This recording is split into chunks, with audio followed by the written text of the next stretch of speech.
everyone, it's Sarah here from Chorley Pilates, and I'm going to be doing a series of exercises focusing on technique. So maybe if you're doing some YouTube videos, you've got DVDs and things and you're doing them at home, you're not sure if you're doing them correctly, then do have a look at this series that I'm going to be doing on techniques for specific Pilates exercises, and maybe that's going to really help you, because technique is absolutely vital.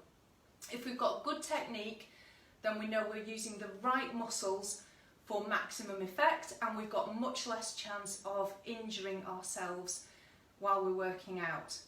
So we're going to focus today on the monkey squat. Now, monkey squat is a fantastic exercise. It's very functional. So if you think about getting down and up out of a chair, out the bath, out of the car, picking something heavy up from the floor, this is your functional exercise. This is what's going to protect your back, okay, and make sure that your core is really strong. Now, first part of this, because we're going to break it all down, is the hip hinge. So if we stand with the feet just a little bit wider than hip distance. Now, first of all, you have to make sure you're in good standing posture. So just check that your toes are level, you haven't got one foot slightly forwards. Okay, toes are level, feet are parallel, and you're nice and balanced through the feet. Okay, so you've got the same pressure in the ball of the foot as you have in the heel of the foot. Pelvis into neutral. So by that I mean you're not stood with your back arched and your pelvis dipped forwards, and nor are you stood with your hips forwards and your shoulders leaning back. Okay, that can tend to round you into a bit of a slouch. So think of hips being directly over those ankle bones, shoulders stacked directly over the hips. Now, we need to get that core switched on before we do anything. So I'd like to just take a big breath in.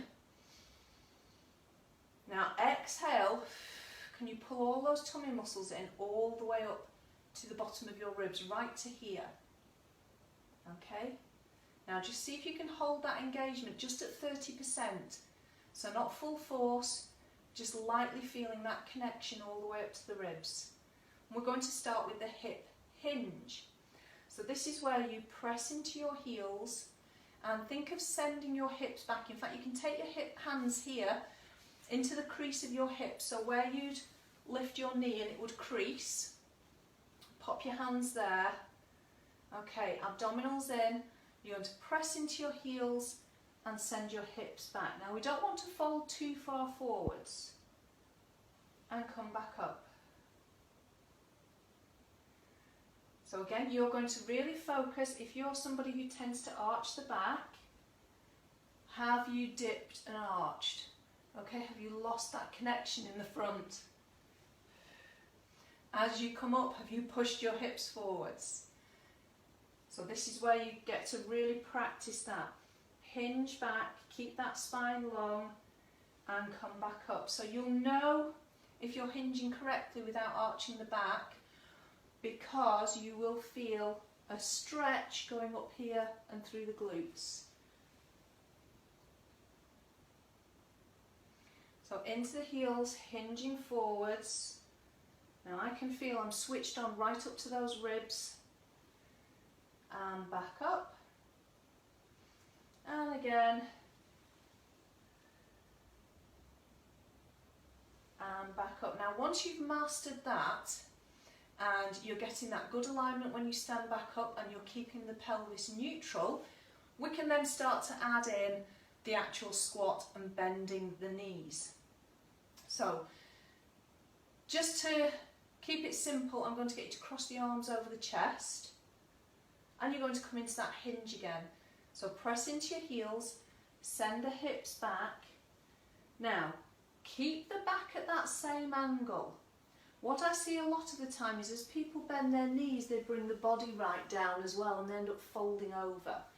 Okay, what I'd like you to do is keep the back at that same angle.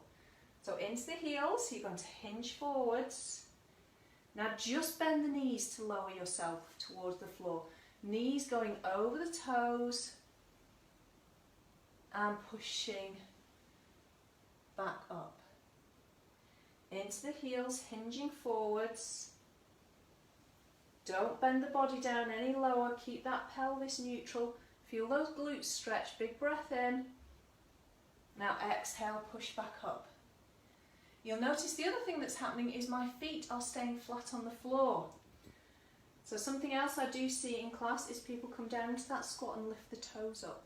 Now, if you do that, strange things happen to your core. Did you know there's a strong connection between your big toe and your abdominals?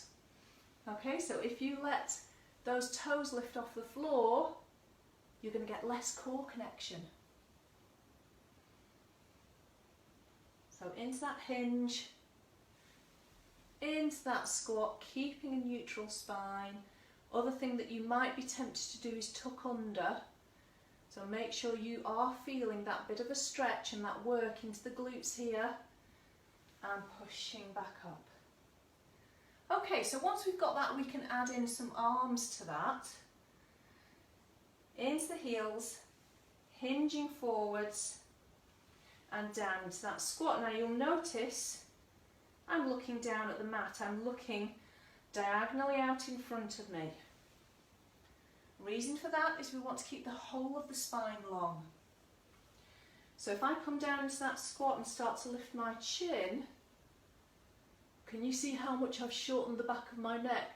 And I'm encouraging a position called chin poke, which is very common these days when we're looking at screens, mobile phones, head is forwards. Okay, that's going to encourage that, so I want you to think of that chin staying back. If it helps, think of holding a tennis ball underneath your chin. If you've got a tennis ball, hold a tennis ball under your chin. Okay, into the heels, hinge forward, down into that squat, pushing back up. So you can imagine heavy shopping bags, car seat if you've got little ones, pushing back up. This is you getting out of your chair. So you're sat down, okay, you're going to tilt slightly forwards, press into your heels, and you can push up out of that chair without having to use your arms. So these leg muscles, legs and glutes, are much bigger and stronger muscles than the arms. We want to keep them nice and strong and keep them functional. So as I've said, it's a very, very functional exercise. Do practice that one. When you've got really good technique, you're going to have a stretched out spine. You're going to have really good recruitment of those abdominals. The glutes and the leg muscles are going to get a stretch and a contraction, and the whole body is working in harmony for a really effective exercise.